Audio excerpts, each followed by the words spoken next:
इस दिन मेरा शौहर अरसलान घर पर मौजूद न था। इसका दोस्त उम्र, जो हमेशा मुझे ऐसी नज़रों से देखता था जैसे आंखों ही आंखों में कोई बात कर रहा हो, मेरे दरवाजे पर दस्तक देने आया। मैं पहले ही समझ चुकी थी, क्योंकि उसकी नज़रें मुझे हमेशा बेचैन किए रहती थी। हकीकत तो ये थी कि वो मेरे शौहर से ज़्यादा ज़हीन और खुश नज़र आता था, और मेरा दिल चुपके से उसकी तरफ खंंचता था।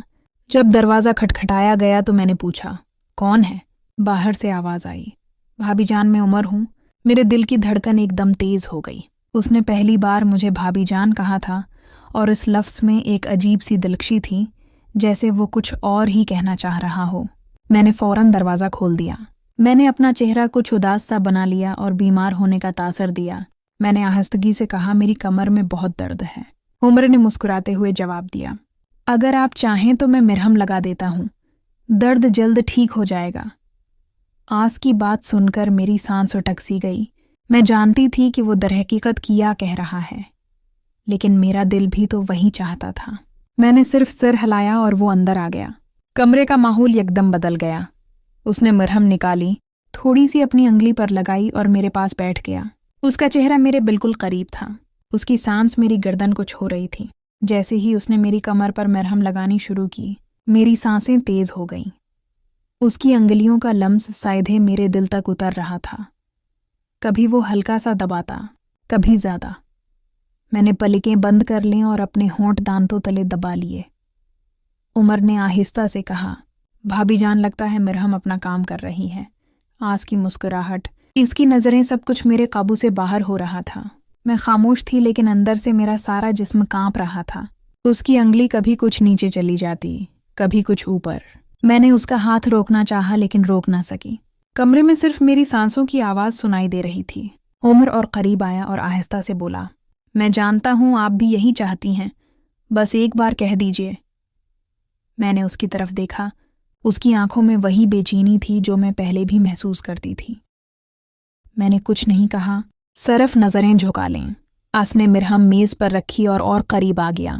अब हम दोनों के दरमियान सिर्फ एक कदम का फासला था। मेरी अंगली उसके हाथ से जा लगी और मुझे लगा जैसे बिजली का झटका लगा हो। मैंने आहिस्ता से कहा, उमर। इसने मुस्कुराते हुए जवाब दिया, बस भाभी जान, अब मैं समझ गया। कमरे की हवा गर्म हो गई थी। दरवाज़ा बंद था। शौहर घर पर नहीं थे और मैं और उम्र एक ऐसे मोड़ पर खड़े थे जहां से वापसी मुश्किल थी। उमर ने मरहम मेज़ पर रखी और सीधा मेरी आंखों में देखने लगा। उसकी नज़रें ऐसी थीं जैसे वो मेरे सारे वजूद को देख रहा हो। मैं खामोश थी, बस होंठ दांतों तले दबाए रखे। उसने आहिस्ता से कहा, भाभी जान, आप बोलती क्यों नहीं? आपके चेहरे पर सब कुछ लिखा है। मेरे लिए संभलना मुश्किल हो रहा था। मेरा दिल तेजी से धड़क रहा था। मैंने अपना दोपटा थोड़ा और संभाला और पलटकर उसे देखने लगी। वो आहिस्ता से करीब आया। उसके हाथ मेरी कमर पर ठहर गए। मैं एक पल के लिए सख्त हो गई, लेकिन अगले ही लम्हे मैंने अपनी आंखें बंद कर लीं, जैसे मैं भी तैयार हो चुकी हूँ। उम्र ने हल्की सी हंसी के साथ कहा, अभी दर्द कम करना है या और ज़्यादा करना है? मेरे होंठों पर हल्की सी मुस्कुराहट आई, लेकिन मैंने कुछ नहीं कहा। उसकी आवाज़, उसका लम्स, सब कुछ मेरे अंदर घूम रहा था। कमरे में सिर्फ लैंप की हल्की रोशनी थी। इस रोशनी में उसका चेहरा और ज़्यादा वाज़ेह लग रहा था। मैं उसकी एक एक हरकत को महसूस कर रही थी। जब उसने अपने दोनों हाथ मेरी कमर पर रखे तो मैंने अपनी सांस अंदर खींच ली। मैंने आस्था से कहा, उमर, और उसने बगैर देर किए जवाब दिया, बस भाभी जान में यही था आपके लिए। मुझे लगा जैसे सब कुछ वहीं रख गया हो। उसका हाथ आहिस्ता आहिस्ता नीचे की तरफ जा रहा था और मेरा जिस्म खुद ब खुद नर्म होता जा रहा था। मैंने उसका हाथ थामकर रोकना चाहा, लेकिन अंदर से रोक न सकी। उसने अपना चेहरा इतना करीब कर लिया कि मैं उसकी सांस महसूस कर रही थी। मेरी आंखों के सामने सिर्फ उसका चेहरा था। इसकी मुस्कुराहट जैसे मुझसे कह रही हो, अब तो तुम मेरी हो। मैंने अपना सिर हल्का सा झुकाया और उस लम्हे में खुद को रोक न सकी। उमर ने आहिस्ता से कहा, भाभी जान, शौहर को कुछ पता नहीं चलेगा। आप बस आज की रात को यादगार बना दो। मेरी अंगलियां उसके हाथ पर फंसल गईं और मैं बस उसे ही देखती रही। दिल में खौफ भी था, लेकिन इस खौफ से ज़्यादा एक अजीब सी खुशी थी। वक्त रखता जा रहा था। दरवाज़ा बंद था।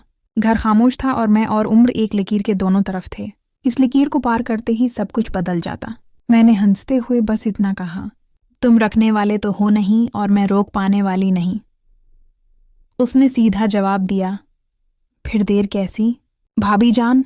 और जैसे ही उसने मुझे अपनी तरफ खींचना शुरू किया, मेरा सारा काबू टूट गया।